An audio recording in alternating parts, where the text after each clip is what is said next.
for someone who knows nothing about stocks, never created an E-Trade.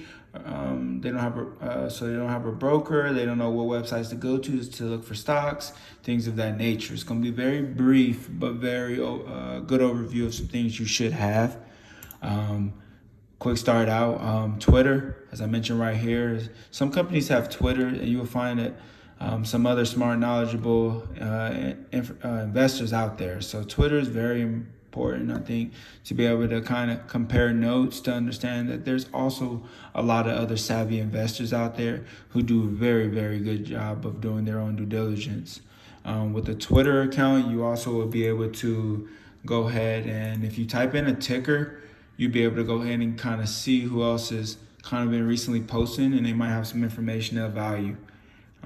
This is not something you have to have. I know some very successful people that don't have Twitters at all. So this is just 2020, never done investing before, trying to kind of see where different information is at and where you can find it. So with a Twitter account, if you go in the search engine and you type in a ticker, the dollar sign, a ticker will go ahead and come up. So if I go ahead and type in the dollar sign, type in, for example, GRST, I'll go ahead and hit enter. It'll give me the top people that have posted on GRST or at some point mentioned it, and then the latest people who have talked about it. And also, if you click on the people or the company has a name, it may be under GRST or the company name, you'll be able to find it there where you can follow them and see the recent news and updates. That's on Twitter. iHub. Some people hate it. I learned to deal with it. Everybody has their different viewpoints on it. So for iHub, you go ahead, in order to find iHub, you go to Google. Typing too fast. Oh, goodness. All right, so you go to Google, and if you type in iHub, hit enter, you go ahead and get your Investors Hub. That's how the page is going to look. You can log in. It's free to open an account, but if you want certain things, it will cost you. Things like level 2 to be able to look at different markets.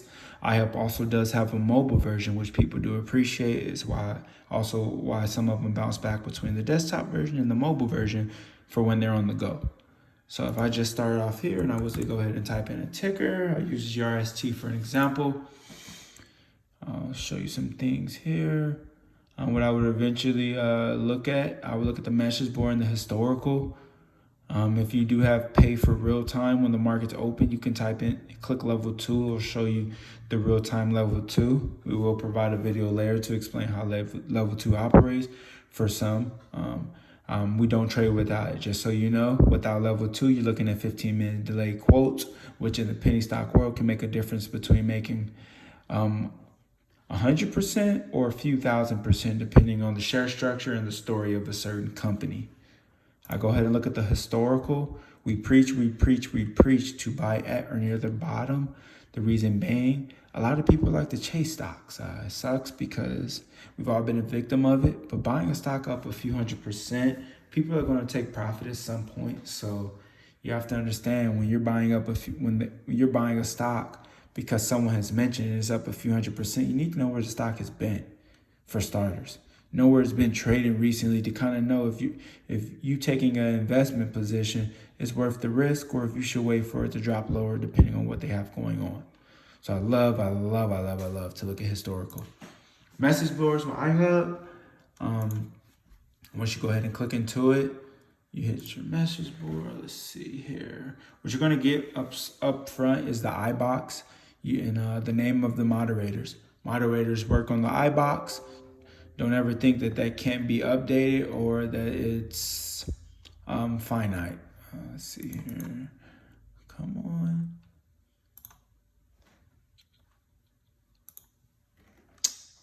Oh, these ads. Okay, so here's the moderators. At the top, you'll be able to see the moderators. Different people, some of them have Twitter, some don't. Over the years, you'll start to get familiar with a lot of people's different names, how they talk, how they do talk about different information to kind of see, hey, if these guys are genuine or some of them might not be. Here's within the iBox, they're going to give you some due diligence on the company. Sometimes it may be good, sometimes it may be bad.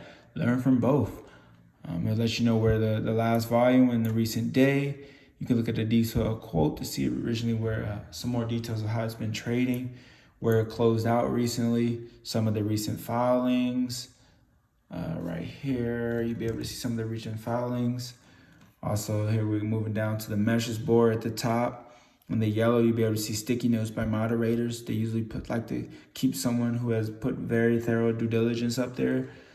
You'll be able to see, as I mentioned, names over the years of people who have valid track records versus some who don't have. So here's the message boards. After the sticky notes, you have the message boards of the recent posts, the dates, and have a sticky number. So if you ever want to go back and look at a sticky post, remember the number. You can jump to it. All right. Message boards, I like to always go there to see the flavor of some things. Sometimes you won't see anybody messaging over there. It doesn't mean that it's not worth investing in. All right. Brief overview of iHub. You have your boards. You get your stocks, commodities, forex, cryptocurrency, or the lounge. On hot, you have the breakout board, some of the top stocks that the iHub has added. Just because a stock isn't on the breakout board does not mean that it is not going to run. Some people get that assumption and they are sadly mistaken when the stock takes off and it's not on the breakout boards. Most read, most posted stocks, most follower members. I'll use that as an example of a tab to click on. You'll be able to see some people that are mostly that people follow, have followed throughout the years, how long they've had iHub. The grandfather logo typically means they've been around since the year 2000 on iHub. So prior to the year 2000, you had Powell Talk and Raging Bull as well. They were operating kind of like an iHub. Some people do like iHub, some don't. Find what works for you and understand that you'll be able to see different track records from people over the years. Moving along to those notes that we have wrote, the OTC markets is another valuable page to be knowledgeable about, to efficiently know how to use as well. So we're going to bring that one up next. Here we are. OTC markets, if you just go to google.com and you just type in OTC markets, I'll go ahead and bring up your link here. I do like OTC markets because this is where you can see kind of a lot of good information. So I just use GRST as an example. You'll see when you start to type it in, it'll come up. But you also see other different logos. In another video, we will explain more in depth the logos and what they do mean. GRST is the one we're using. Typically, the first two tabs I click on is security details and company profile. I'm going to look at the security details right away because I want to know what their share structure is and the last time it was updated. Also, I like to look at the pink current. You can tell that they're current in their filings and their transfer agent has been verified.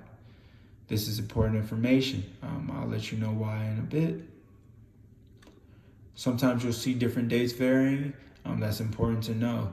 Also, the OS to know what shares are actually currently out there. We'll dive into more on the market cap, the formula to understand if a company is undervalued or overvalued, typically where it's currently trading. So that's valuable information. As I mentioned, that transfer agent, it'll let you know the company name. Also, if you scroll down, you'll be able to see any dividends and splits, if the symbol has ever changed, the date as well. So if I go back up to my second favorite tab, I like to tap on is the company profile. The company profile is important because you'll be able to see a description of the company, the website, the phone number, their contact information. We have had a lot of good investors over the years that have visited properties to verify that they are who they say they are. We've had people who go as far as, calling the company or emailing the company, reaching out to kind of ask some questions. Make sure you have your questions ready. Don't call them to waste their time because their time is valuable as yours is. You'll be able to see the market cap, the current shares out, as well as the last time it was updated. The reporting status, SEC reporting, their financials have been audited, which is also a very good thing. You'll also be able to look up the CEO or CFO. Over the years, you'll see different CEOs sometimes move over different companies. Their reputation's everything. Some have good reputations, some don't. Definitely do your due diligence to know. The brokerage is the next one that we'll tap into. Move that one up. Preferably, I do prefer E-Trade. In order to open up an E-Trade account, just go to eTrade.com. Go ahead and click open an account. create you a marginal account, and your details will vary on how specific you want that to be. Also, you will be able to, within your E-Trade, of course, trade your stocks that you would like, and we'll dabble into later how to buy and sell a security depending on what you want to do. All right, let's go back to the notes. Just so people know, Robinhood will not allow you to buy penny stocks. We've had people that use Robinhood that want to jump into penny stocks. You're not going to be able to buy those securities through Robinhood. All right. And level 2 real-time quotes. Level 2 is very important, as I mentioned prior. Without level 2, I do feel as though you're trading blind in a sense, because you're seeing delayed quotes by 15 minutes in a world where stocks change by the second because they're so volatile. So definitely, if your brokerage doesn't give it for free, go ahead and pay to make sure you can see what's going on level 2, and we will make another video to dabble into what level 2 does.